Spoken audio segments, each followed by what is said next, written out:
My name is Celestine Nguyen. I'm that 51-year-old nurse, a woman who spent 23 years saving lives, but later became the person who mixed medical-grade adhesive with capsaicin cream and destroyed two people in the most public, brutal way possible. If you haven't watched part 1, stop right now. This won't make much sense without it. For everyone who's been waiting, welcome back. When part 1 ended, my son had just watched his father and his wife bonded together in a hospital bed, screaming in agony. He took one photo, looked at me with eyes I didn't recognize, and walked out. I started to follow, but Dr. Whitmore caught my arm. Let him go, Celestine. He needs time. Right now, you need to be here. There are forms to sign, decisions to make. I watched Dashiell's back disappear through the ER doors, his shoulders rigid with the effort of not breaking down in public. My heart ached for him, for the good man I'd raised, for the boy who'd already been abandoned once and was now being betrayed by the two people who should have protected him most. But he was strong. I'd made sure of that. He would survive this.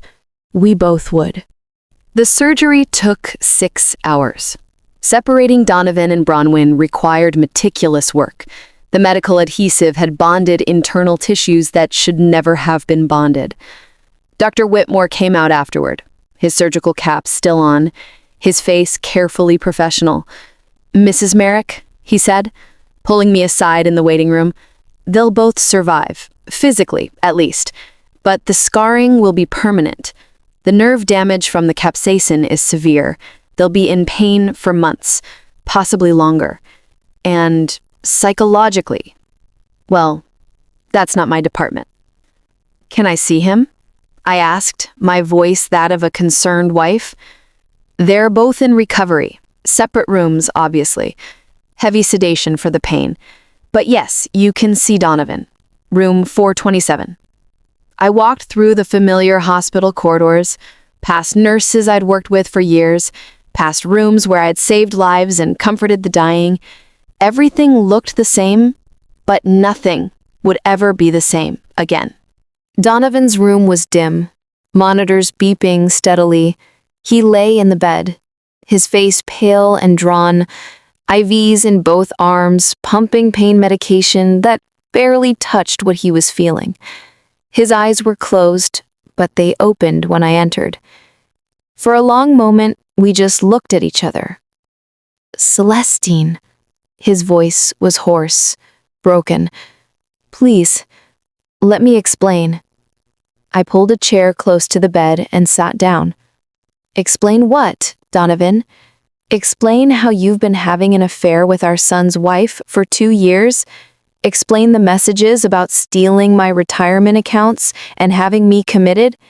Explain the will you wrote cutting out me, our daughters, and your own son with cruel lies about each of us?" His eyes widened in shock and fear. How did you—" "I've known for 3 weeks," I said calmly. "I found your messages. I hired a private investigator. I know everything, Donovan. The affair, the embezzlement from your company, the offshore accounts, the plan to frame Dashiell if he tried to defend me." Tears began running down his face.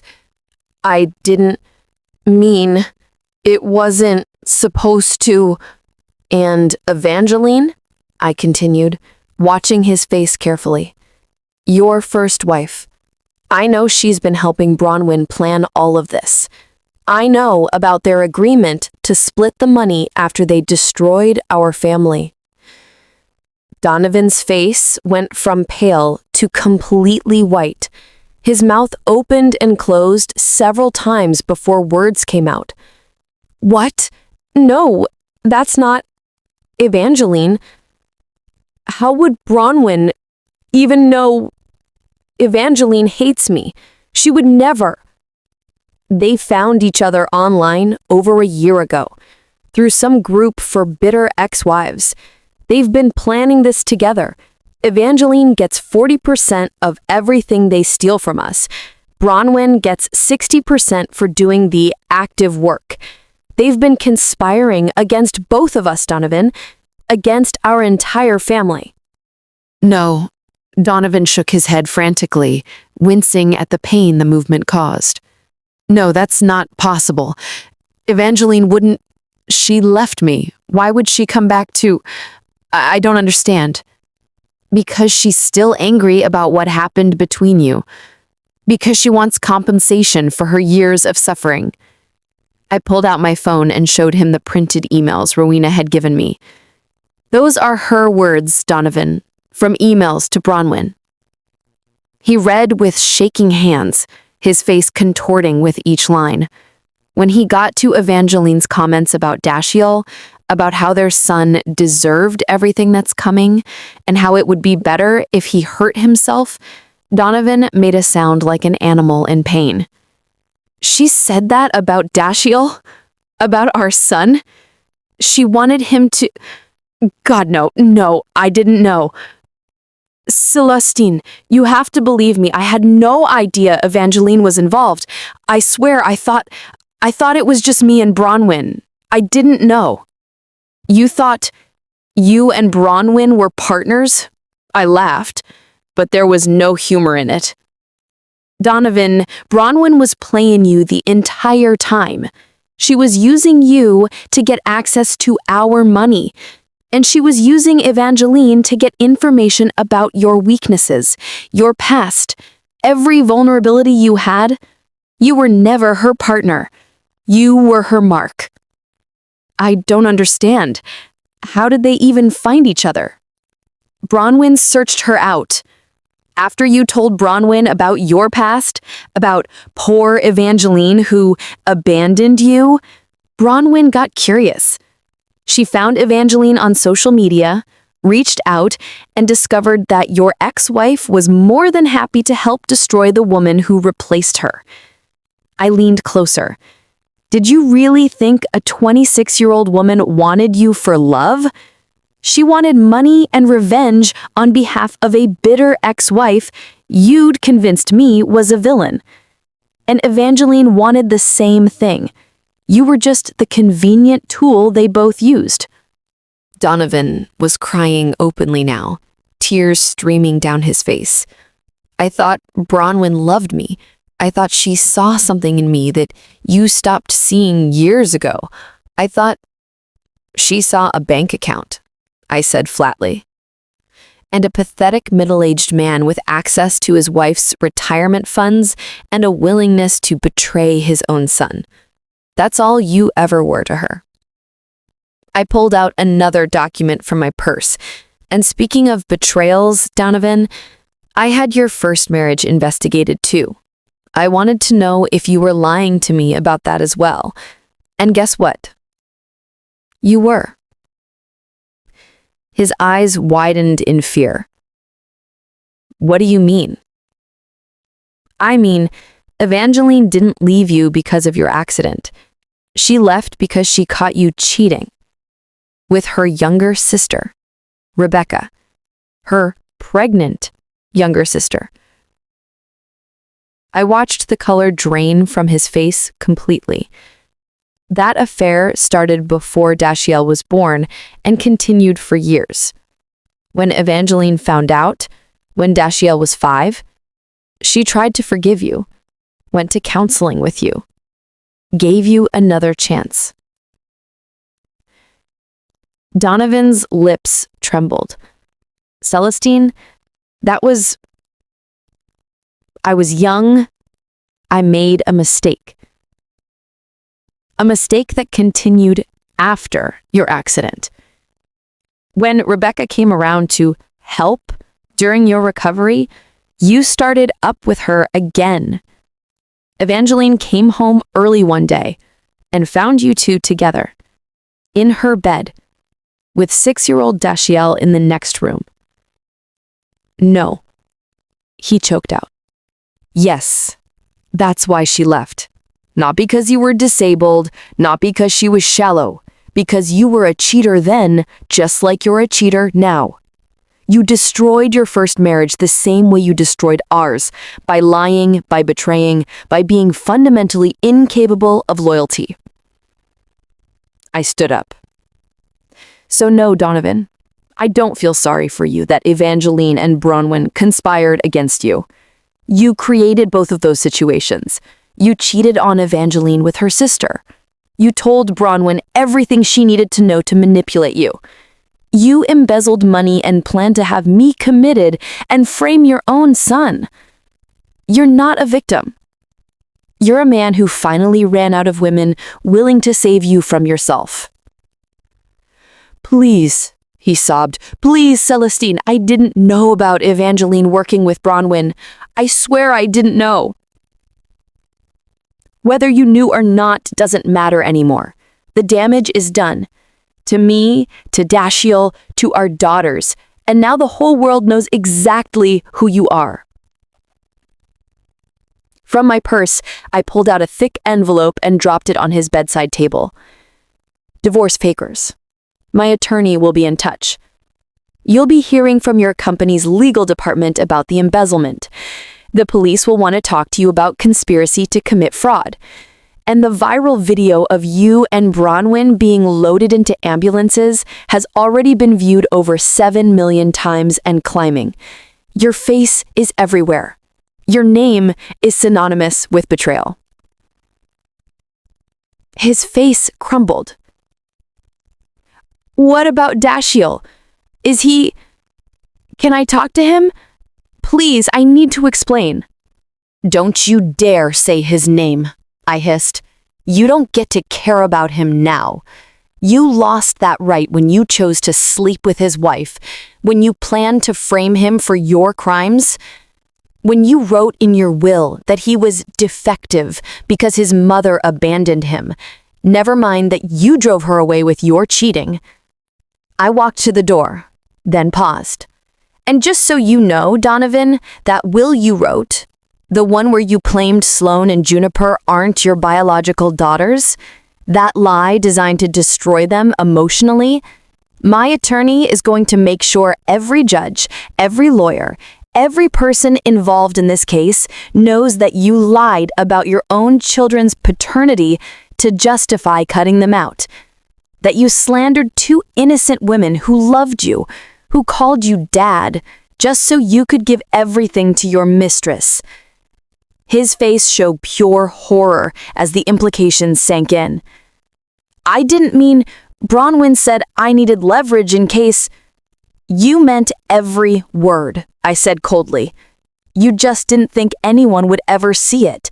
You didn't think there would be consequences. But there are always consequences, Donovan. Always. I opened the door. That little boy you met 23 years ago, the one Evangeline left with you, he grew up to be a better man than you could ever be. Despite being abandoned by his mother, despite watching you betray everyone who loved you, he's still good, still honorable, still capable of love and loyalty. And that has nothing to do with you anymore. That's because of me, because I stayed when everyone else left, because I taught him that love means loyalty, even though I was married to a man who didn't understand either word. I stepped into the hallway. Goodbye, Donovan.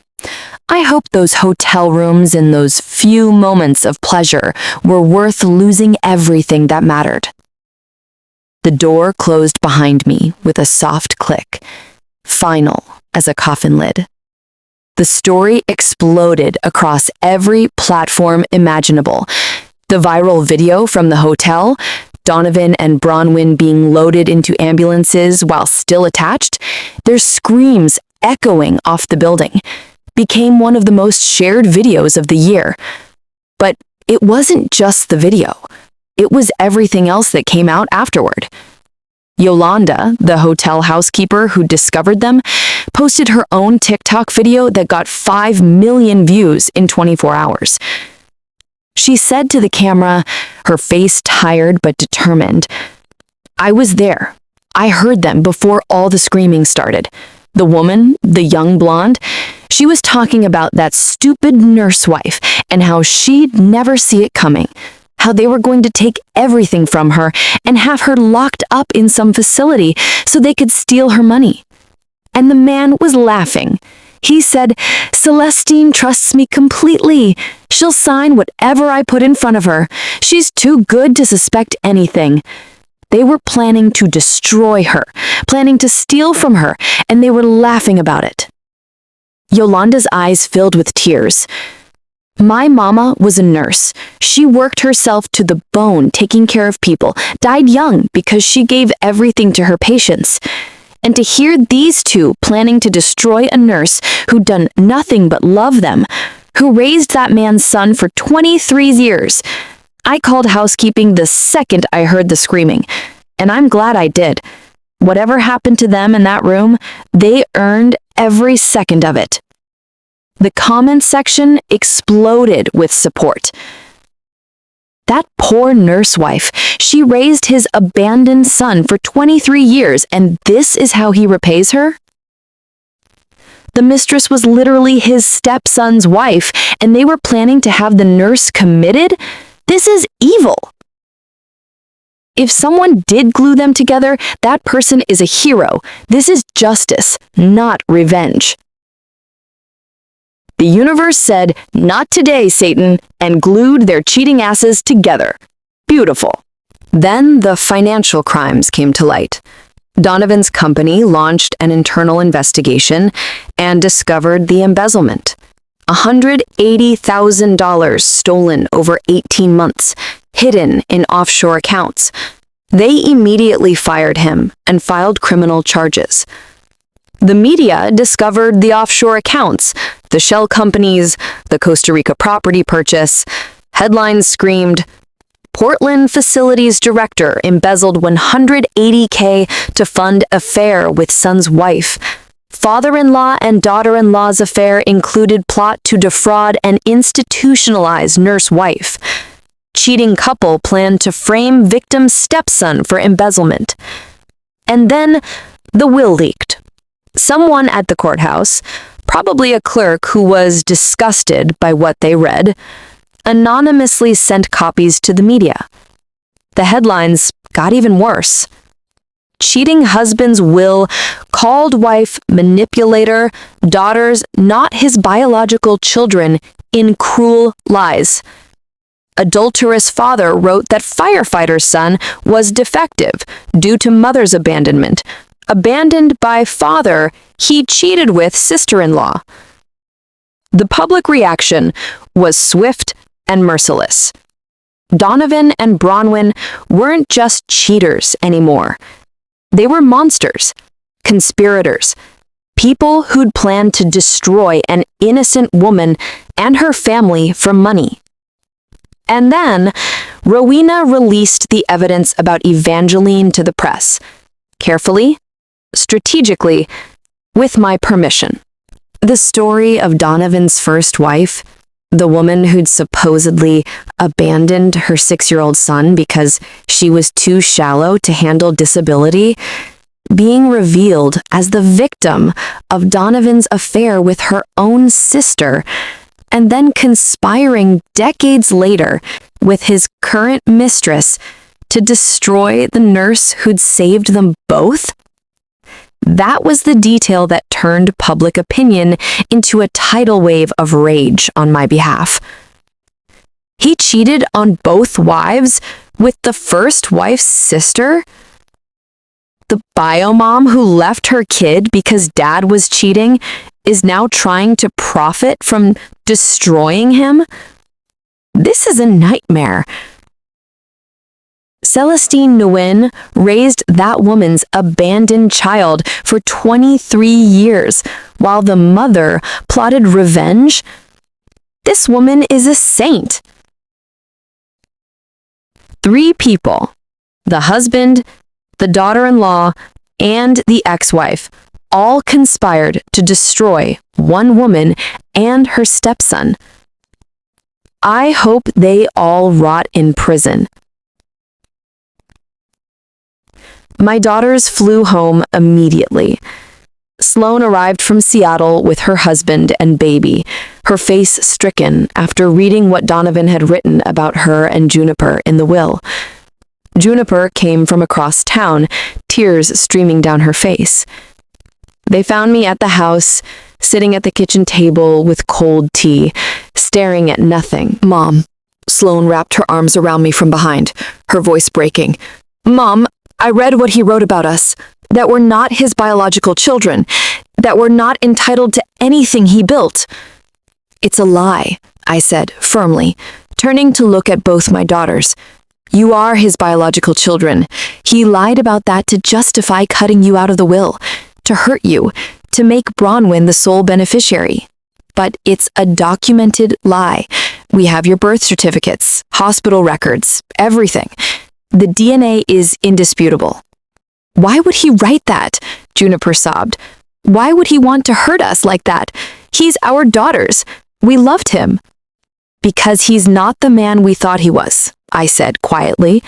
Because Bronwyn convinced him that to get everything, he needed to cut everyone else out. And the cruelest lies would make it easier to justify. Sloane's hands were shaking. When this goes to court, when people read that will, everyone's going to think we're not his real daughters. Everyone's going to question. Let them question, I said fiercely. My attorney has already prepared DNA evidence, birth records, hospital documentation, everything that proves he lied.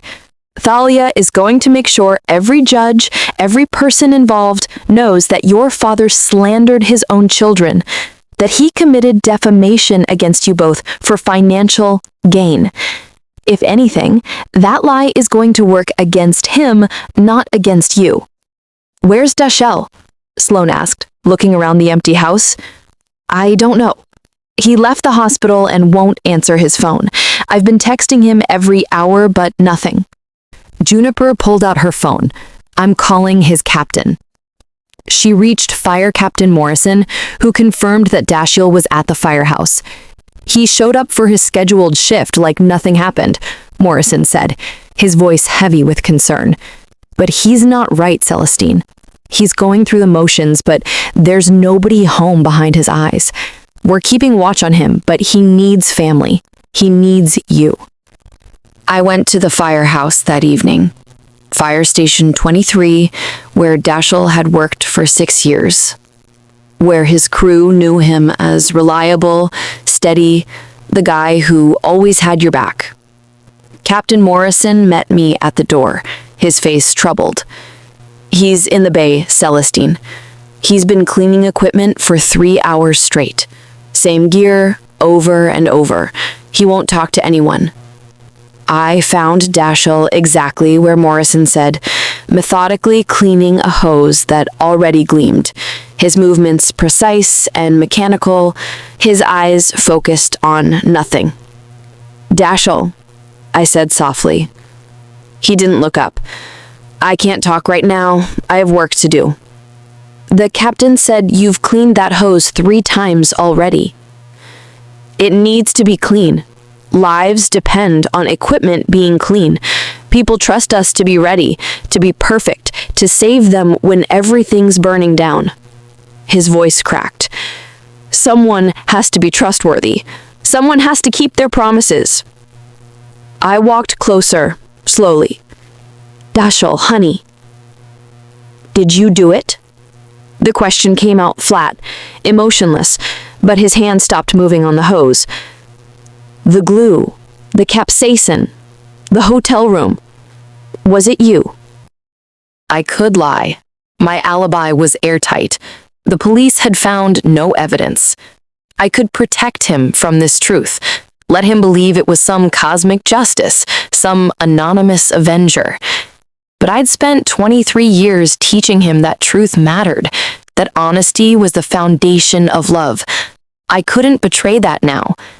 Yes, I said simply, I did it. He finally looked at me. His eyes were red-rimmed, exhausted but not angry, just broken. Why didn't you tell me? Why didn't you come to me with the evidence and let me handle it? Because you loved her.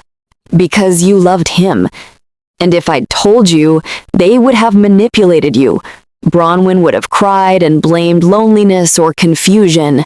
Donovan would have made excuses about feeling old and unappreciated. They would have promised it was over, begged for forgiveness, and slowly, so slowly you wouldn't even notice, they would have turned you against me. I pulled out my phone and showed him everything, all of it. The messages planning my institutionalization, the will that called him defective and his sisters illegitimate, the offshore accounts and Costa Rica property, the plan to frame him for embezzlement if he tried to defend me. And this, I said, showing him the emails between Bronwyn and Evangeline, your biological mother. She's been working with Bronwyn for over a year. They were planning to split the money after destroying both of us. Dashiell read in silence, his jaw clenching tighter with each message. When he got to Evangeline's words about hoping he would hurt himself, that it would make things easier, he made a sound like all the air had been punched out of his lungs. She wanted me dead, he whispered. My own mother wanted me to kill myself so she'd have a bigger cut of the money? I'm so sorry, sweetheart. I thought, when I hired the investigator, I thought maybe your mother had left for legitimate reasons. I thought maybe Donovan had lied about why she abandoned you, and that maybe you deserved to know the truth, to maybe reconcile with her if she wasn't the monster we thought. But she is the monster, Dashiell interrupted, his voice hollow. She left because Dad cheated on her, which is fair, but then she came back 23 years later to destroy me for choosing you over her, for loving the woman who actually raised me, instead of the one who gave birth to me. He set down the hose carefully, precisely, like it might shatter. You protected me. Again. Just like you did when I was 6 and needed a mother. Just like you've done every day since. You saw what was coming and you stopped them before they could destroy everything. I should have found another way. No. His voice was firm now, stronger. No, Celestine. If you'd just shown me the evidence, I would have confronted them. And you're right. They would have lied, manipulated, made me doubt what I was seeing. Bronwyn. She swallowed hard. Bronwyn knew exactly how to play me. She knew about my abandonment issues, my fear that I'm not good enough, my desperate need to believe someone could love me. She would have used all of it. He stood up, facing me fully. And Dad, he would have cried. He would have blamed his medication pain, or his old injuries, or feeling unappreciated. He would have made it about his suffering, and I would have felt guilty for not being a better son. I would have forgiven them, both. And then they would have destroyed you, destroyed me, and disappeared to Costa Rica with everything we'd built. So you're not angry that I did what had to be done? Dashiell's eyes were clear now, focused.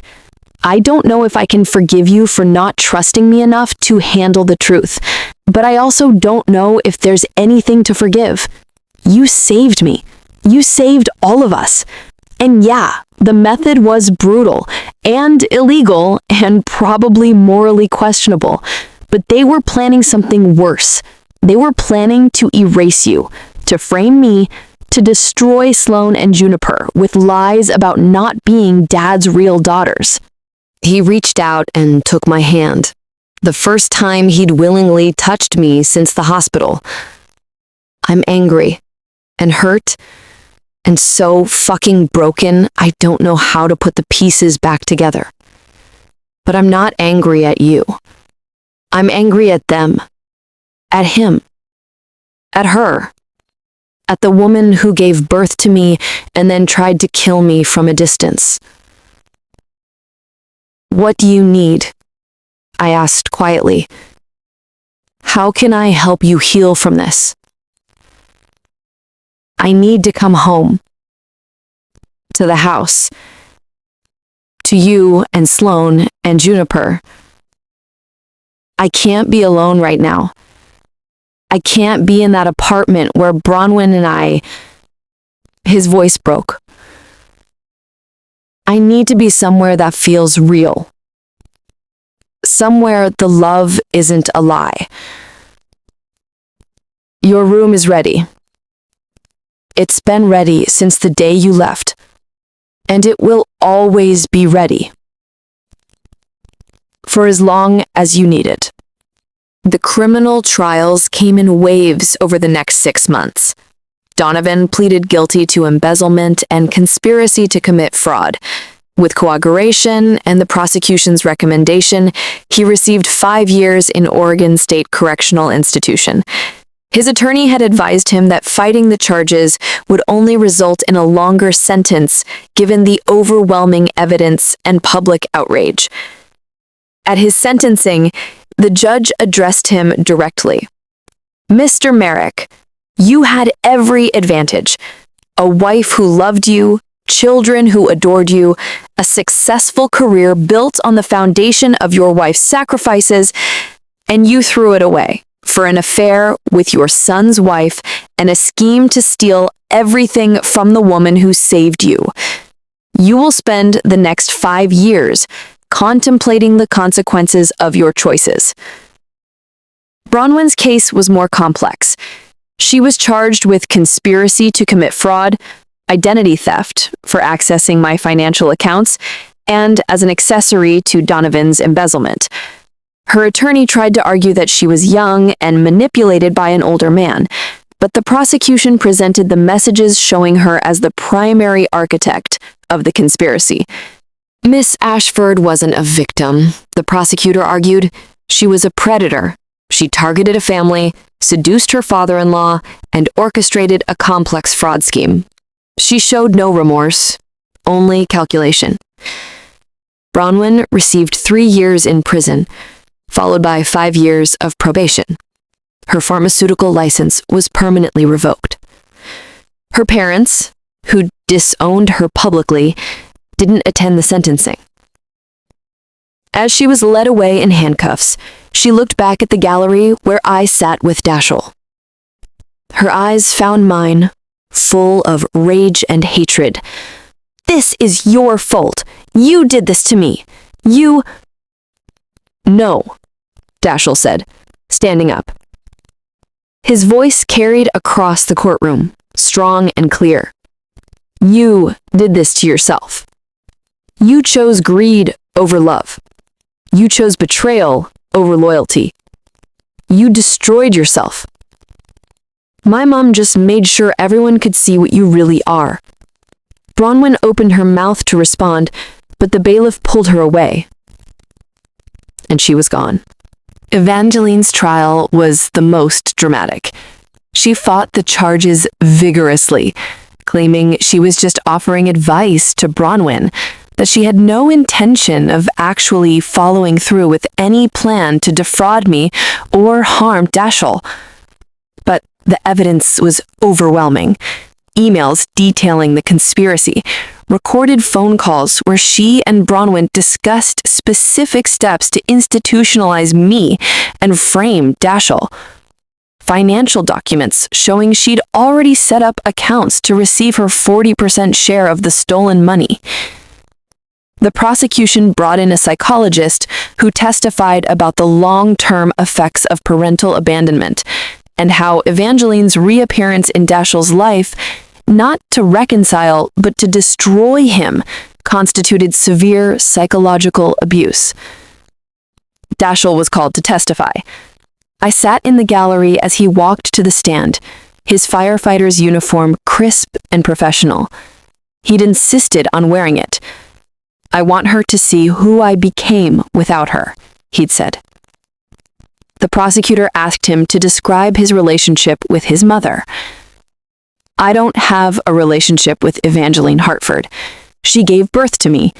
Then she left when I was 6.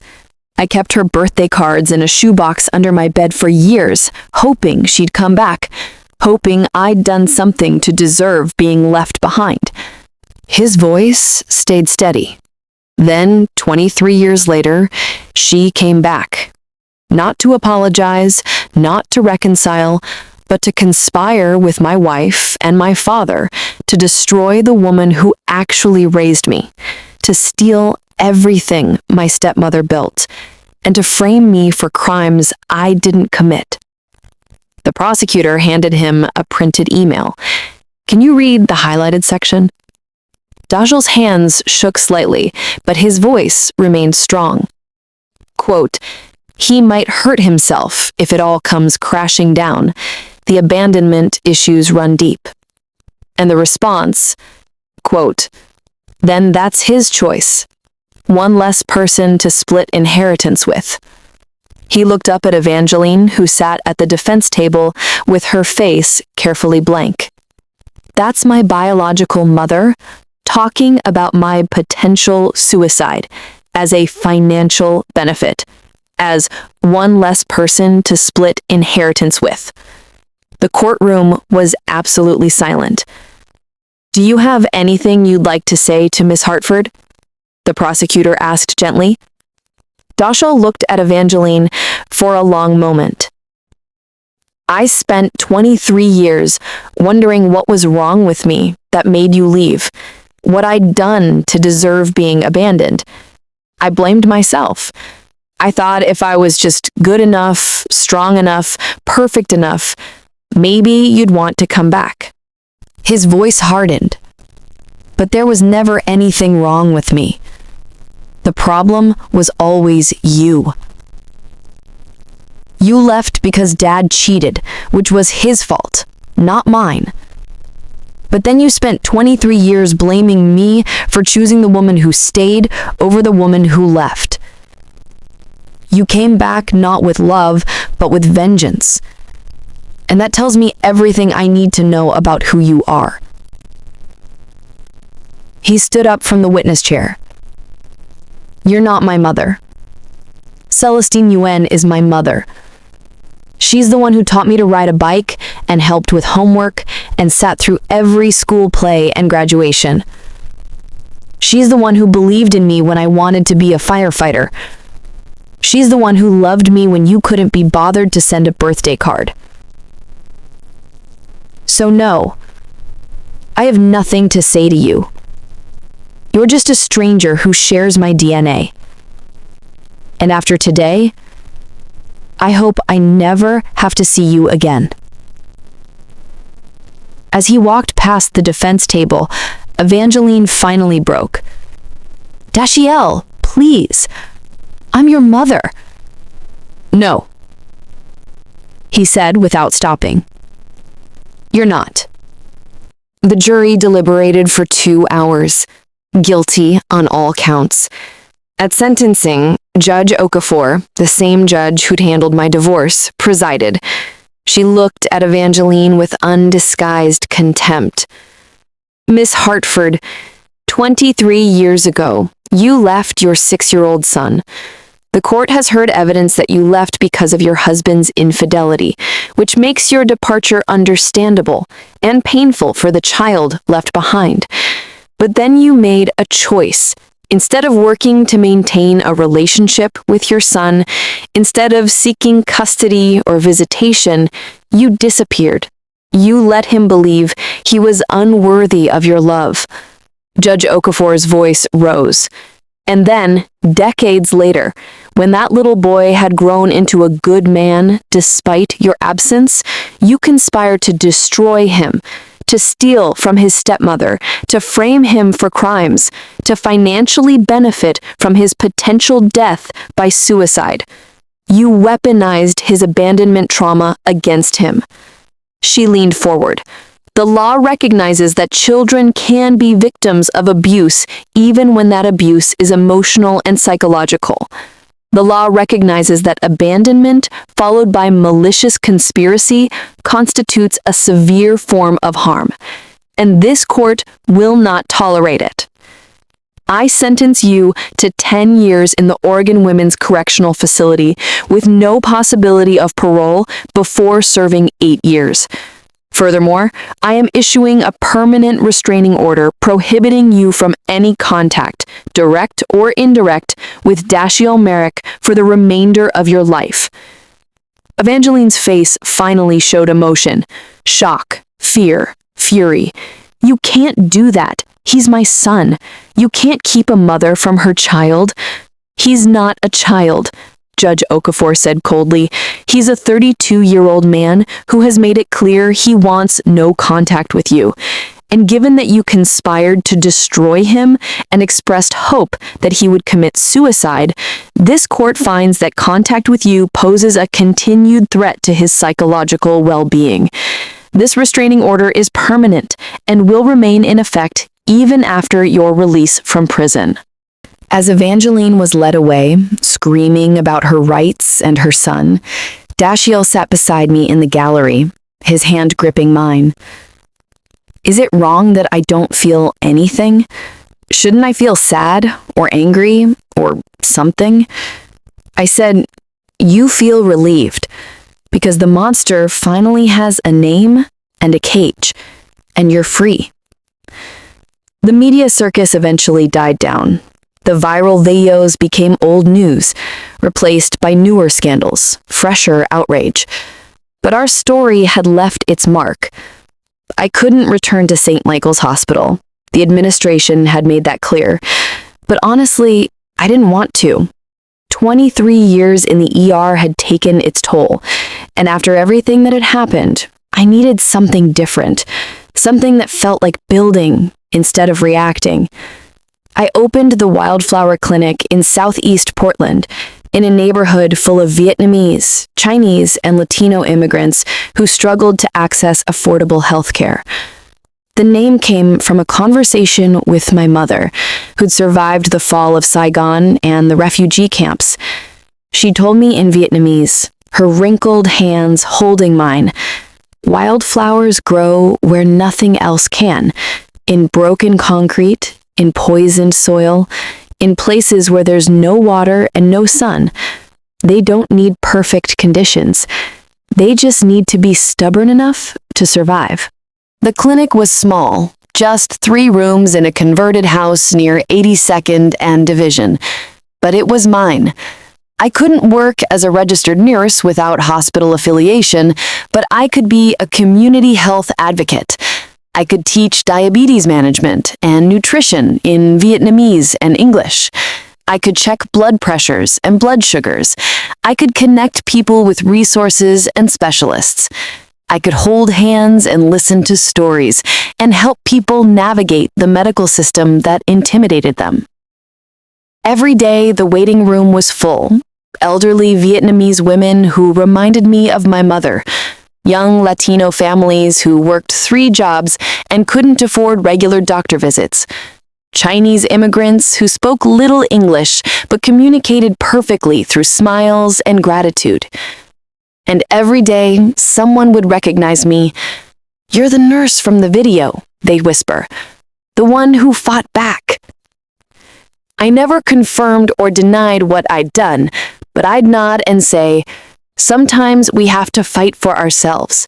There's no shame in that." Dashiell moved back home and stayed for 8 months. Those months were a gift. Having my son under the same roof again, watching him slowly heal, witnessing the pieces of himself being glued back together stronger than before. He went to therapy twice a week. He joined a support group for betrayed spouses. He threw himself into his work at the firehouse with renewed purpose. If his father and wife could betray him, he'd prove he was nothing like them by saving every person he could. Sloan and Juniper visited every weekend with their families. Sunday dinners became sacred again. The 6 of us, plus spouses and grandchildren, filling the house with noise and laughter and the kind of love that survives trauma. One Sunday evening, after everyone had gone home except Dashiell, we sat on the back porch watching the Portland sunset paint the sky in shades of orange and purple. "I'm thinking about moving out," Dashiell said quietly. "Not far, maybe that apartment complex on Woodstock, the one near Juniper School." Are you ready? I asked, trying to keep the sadness out of my voice. I think so.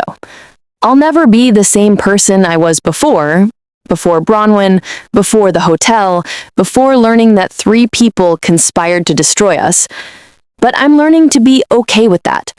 The old Dashiell was too trusting, too desperate to be loved, and too willing to ignore red flags because he was so grateful someone stayed. The new Dashiell is more careful, more selective, but also more certain about what matters. And what matters is this. He gestured to the house, to the life we'd rebuilt. Family. Real family. The people who stay even when it's hard. The people who fight for you instead of against you. I'm proud of you, I said softly, not because you survived, but because you're choosing to live instead of just survive. He started dating again 6 months after moving out. Her name was Imani, a high school teacher, warm and funny, with a no-nonsense attitude and a smile that lit up rooms. They'd met at Juniper's school during a parent-teacher conference fundraiser. She knows everything, Dashiell told me when he first brought her to Sunday dinner. About Bronwyn, about Dad, about the hotel. She's seen all the videos, read all the articles, and she still wanted to go out with me. That's because she sees who you really are, I said, watching Imani laugh at something Juniper's husband had said, watching her interact with my grandchildren with natural warmth. Over dessert, Imani caught my eye and mouthed, "Thank you." I mouthed back, "For what?" She said out loud, not caring that everyone could hear, "For raising him right, for teaching him what real love looks like, for fighting for him when he couldn't fight for himself." The table went quiet. Dashiell's hand found Imani's under the table. "I didn't fight for him," I said carefully. "I fought for all of us, for the family we'd built, for the truth. You made sure justice was served. In a world where powerful people get away with hurting others all the time, you made sure these particular powerful people faced consequences. That matters." Letters started arriving from prison about a year after the sentencing, from Donovan, Bronwyn, and eventually Evangeline. I read each one once, then filed them away in a box in the attic. Donovan's were apologetic and self-pitying, full of prison therapy insights that came too late. Bronwyn's shifted from angry blame to desperate pleading as prison wore her down, claiming youth and manipulation as excuses.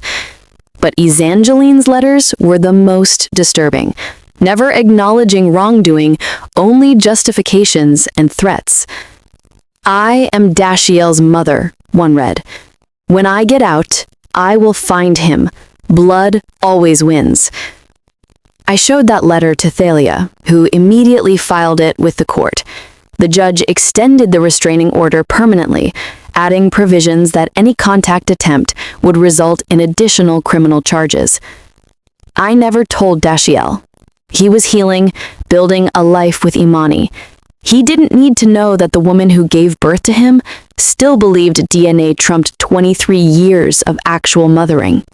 2 years after the scandal, I agreed to one interview with a Portland journalist who'd covered family trauma stories for decades. We met at the Wildflower Clinic after hours. "Why did you do it?" he asked. "You could have just exposed them, filed for divorce, let the courts handle it." I thought for a long time before answering, because they weren't planning to leave me. They were planning to erase me, to have me institutionalized, steal everything, frame my son for crimes, destroy my daughters with lies about their paternity. If I just confronted them with evidence, they would have called it fake, manipulated my children against me. That was part of their plan. I needed the truth visible in a way that couldn't be denied or explained away. Do you regret it? I regret that it was necessary, I regret that Dashiell had to see his father and wife in that hospital, but do I regret ensuring they couldn't hurt us anymore? No, because if I hadn't acted, Dashiell would be in prison, my daughters would be questioning their identity, and I'd be in some facility while 3 people spent my money. What do you call yourself? Hero or vigilante? A mother, I said simply. A woman who protected her family the only way she could. The interview went viral. Thousands of messages poured in from people who'd been betrayed, whose legal system had failed them. One woman wrote, "You showed me that sometimes protecting yourself isn't pretty. Sometimes it's not legal, but survival matters more than being nice. Thank you for being brave enough to fight back and honest enough to admit what you did."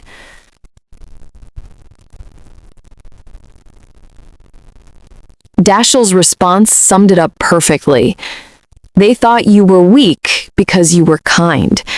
They confused mercy with inability. You're a nurse. You know exactly how to heal and exactly how to hurt. They thought you were prey. They didn't realize you were a wildflower.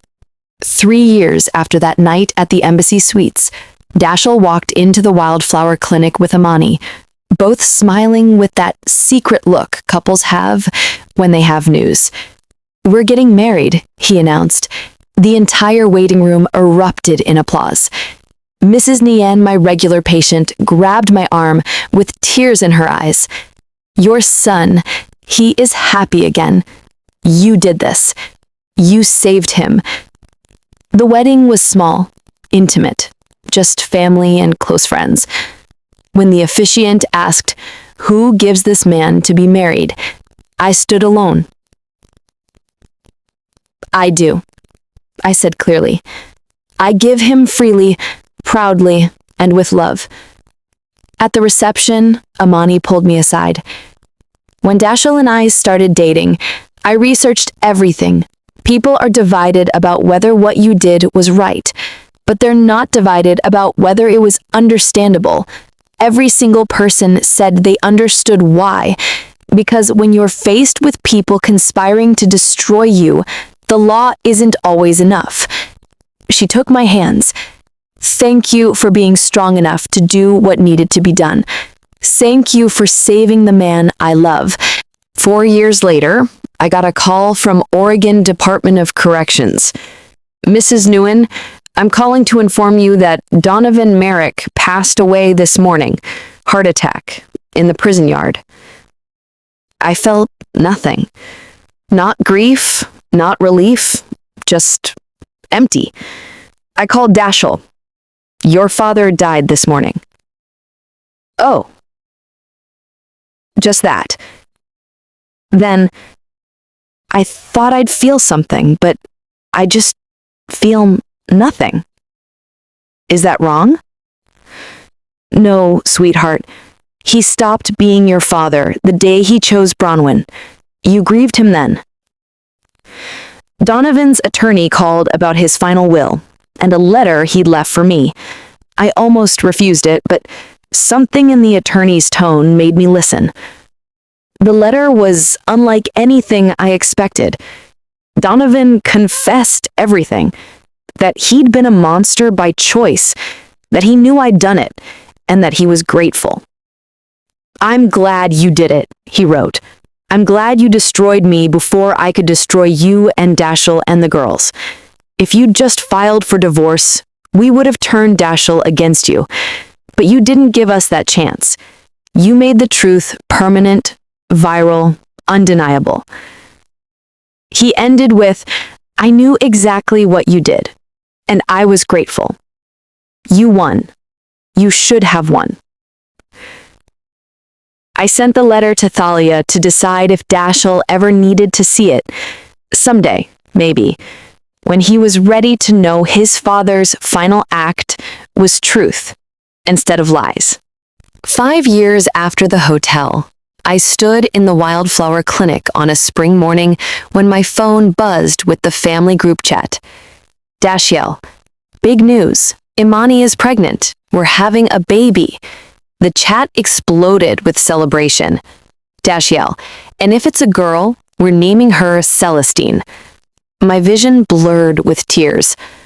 Dashiell, we want our daughter to have a name that means strength and survival and fighting for what matters. A name that reminds us that love isn't about being perfect. It's about being there, about protecting your family even when it costs everything, about being a wildflower. I sat on my porch that evening as the Portland sun set, reading those messages over and over. 5 years ago, I'd mixed industrial adhesive with capsaicin cream. I'd broken the law. I'd done something that could have sent me to prison, and I would do it again. Because that night wasn't about revenge. It was about protection, about ensuring 3 people conspiring to destroy my family couldn't execute their plan, about making truth visible in a way that couldn't be denied. Was it right? I don't know. Morality isn't black and white. But was it necessary? Yes, absolutely yes. My son was happy, healed, about to become a father. My daughters were thriving. My grandchildren would grow up in a family built on truth instead of lies. I'd saved them all. If you've stayed with me through this story, thank you. Leave a comment telling me where you're listening from and what this meant to you. I'm a nurse who saved lives for 23 years, a mother who protected her children, a woman who fought back when the world tried to erase her, and someone who destroyed 2 people in the most public way possible. All of these things are true. We contain multitudes, capable of great compassion and great cruelty, sometimes in the same breath. The question isn't whether what I did was right. The question is, what would you have done? If someone was plotting to have you institutionalized, to steal everything, to frame your child for crimes, would you have trusted the legal system? Would you have quietly filed for divorce and hoped for the best? Or would you have fought back? I fought back, and I'm still here. My children are here. My grandchildren will grow up knowing the price of loyalty and the cost of betrayal. They tried to destroy us, and we didn't just survive, we thrived. And that, more than anything else, is justice. Thank you for understanding that sometimes survival requires you to become someone you never thought you'd be. If you're facing your own betrayal, I hope my story gives you courage. Not courage to do what I did, but courage to survive however you can. Courage to protect yourself and the people you love. Courage to refuse to be a victim. Be a wildflower. Grow in impossible places. Survive what should have killed you. And never, ever let anyone make you small. With love, respect, and solidarity from Portland, Oregon. Celestine Nguyen.